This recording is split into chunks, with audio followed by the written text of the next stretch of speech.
నాగర్ కర్నూలు మాజీ ఎంపీ మందా జగన్నాథం కన్నుమూశారు. గత కొన్ని రోజులుగా అనారోగ్యంతో హైదరాబాద్ నిమ్స్లో చికిత్స పొందుతున్నారు. ఆదివారం పరిస్థితి విషమించడంతో మృతి చెందారు. మందా జగన్నాథం 4 సార్లు నాగర్ కర్నూలు నియోజకవర్గం నుంచి పార్లమెంటుకు ఎంపికయ్యారు. నాగర్ కర్నూలు ఎంపీగా 4 సార్లు ఆయన పనిచేశారు. గత కొంతకాలంగా అనారోగ్యంతో బాధపడుతున్నారు. ఇక 1996లో ఆయన తొలిసారిగా తెలుగుదేశం పార్టీ తరఫున నాగర్ కర్నూలు ఎంపీగా విజయం సాధించారు. 1999, 2004లో జరిగిన ఎన్నికల్లో తెలుగుదేశం టికెట్పై విజయం సాధించారు. ఆ తర్వాత కాంగ్రెస్ పార్టీలో చేరిన ఆయన 2009 ఎన్నికల్లో అదే నియోజకవర్గం నుంచి ఎంపీగా గెలుపొందారు. ఆ తర్వాత 2014లో బీఆర్ఎస్ పార్టీలో చేరారు. ఆ ఎన్నికల్లో పోటీ చేసి ఓడిపోయారు.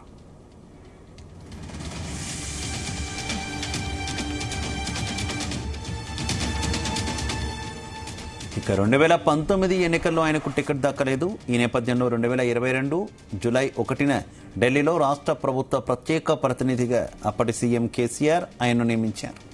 2023 నవంబర్ 17న బీఆర్ఎస్ను వీడి కాంగ్రెస్ పార్టీలో చేరారు. అయితే నాగర్ కర్నూలు టికెట్ దక్కకపోవడంతో బీఎస్పీ తీర్థం పుచ్చుకున్నారు జగన్నాథ్.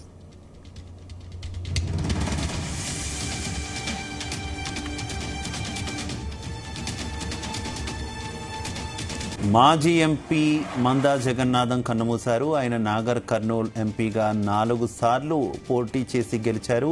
ఇక ఆయన చాలా సీనియర్ రాజకీయ నాయకులని చెప్పుకోవచ్చు. తెలుగుదేశం పార్టీతో ఆయన ప్రయాణం కొనసాగింది. ఆ తర్వాత కాంగ్రెస్, బీఆర్ఎస్, మళ్ళీ కాంగ్రెస్ పార్టీ, ఈ రకంగా ఆయన రాజకీయ ప్రయాణం అంతా కూడా నడిచినటువంటి పరిస్థితి.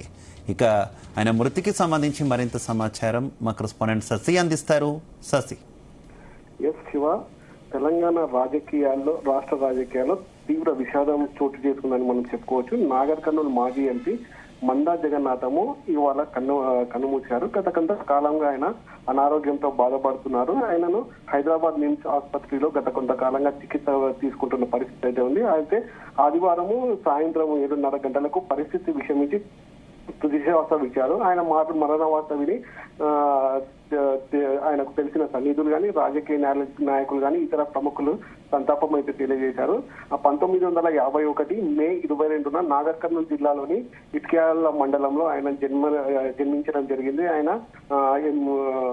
ఎంబీబీఎస్ పూర్తి చేసి ఎంఎస్ కూడా పూర్తి చేయడం జరిగింది. అయితే ప్రస్తుతం ఆయన రాజకీయ పరిస్థితి చూసుకుంటే 1996లో చంద్రబాబు నాయుడు పిలుపు మేరకు టీడీపీ పార్టీలో చేరి నాగర్ కర్నూలు పార్లమెంట్ నియోజకవర్గం నుంచి తొలిసారిగా ఎంపిక కావడం జరిగింది. దాని తర్వాత వరుసగా 96, 99, అదేవిధంగా 2004లో ఈ విధంగా 4 పర్యాయాలు నాగర్ కర్నూలు ఎంపీగా పోటీ చేయడం జరిగింది. అయితే ఈ ప్రయాణంలో 3 సార్లు టీడీపీ తరఫున, అదేవిధంగా ఒకసారి కాంగ్రెస్ తరఫున ఎంపీగా గెలవడం జరిగింది. అయితే ఈయన టీడీపీ నుంచి పోలింగ్ సభ్యుడిగా కూడా పనిచేయడం జరిగింది. అయితే 2014లో టీఆర్ఎస్ పార్టీ నుంచి కూడా పోటీ చేయడం జరిగింది. అయితే ఆ సమయంలో కారు పార్టీకి పోలిన గుర్తుకు పోలిన మరో గుర్తు రావడంతో స్వల్ప మెజార్టీ తోటి ఓడిపోవడం జరిగింది. దాని తర్వాత ఆయన కాంగ్రెస్ తీర్థం కూడా పుచ్చుకోవడం జరిగింది. దాని తర్వాత గత ఎలక్షన్లలో ఆయనకు టికెట్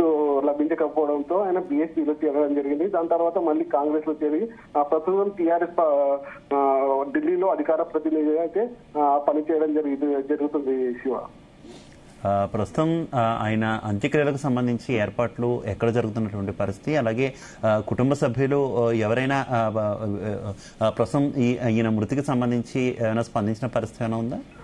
అయితే ఈయన సొంత గ్రామము నాగర్ కర్నూలు జిల్లా ఇట్క్యాల మండలము. అయితే ప్రస్తుతం ఈయన మొత్తము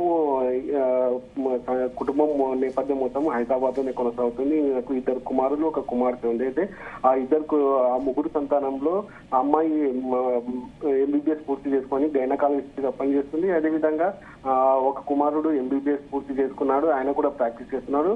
అదేవిధంగా 2వ కుమారుడు బీటెక్ పూర్తి చేసుకుని ప్రస్తుతం జాబ్ చేస్తున్న పరిస్థితి ఉంది. అయితే ఇది శ్రీనాథ్ ఈయన కూడా గతంలో ఎమ్మెల్యే టికెట్ కోసము ఆశించిన పరిస్థితి అయితే ఉంది. ఏది ఏమైనప్పటికీ ప్రస్తుతానికి ఈయన నేపథ్యం కుటుంబ నేపథ్యం మొత్తము హైదరాబాద్ లోనే కొనసాగుతుండడంతో బహుశా రేపు సాయంత్రం వరకు హైదరాబాద్ లోనే ఈయన అంత్యక్రియలు జరిగే అవకాశం ఉంది. ప్రస్తుతానికి అయితే ఈయన కుటుంబ సభ్యులు కానీ తర్వాత ఇతని సన్నిహితులు కానీ ఎవరు ఈ మరణ వార్త పైన స్పందించిన పరిస్థితి అయితే లేదు. మరికొంతసేపట్లో ఈయన మరణ వార్త పైన స్పందిస్తూ ఈ అంత్యక్రియలు ఎక్కడ జరుగుతాయి, అదేవిధంగా ఏ సమయంలో జరుగుతాయనే వివరాలు వెల్లడించే అవకాశం అయితే ఉంది శివ.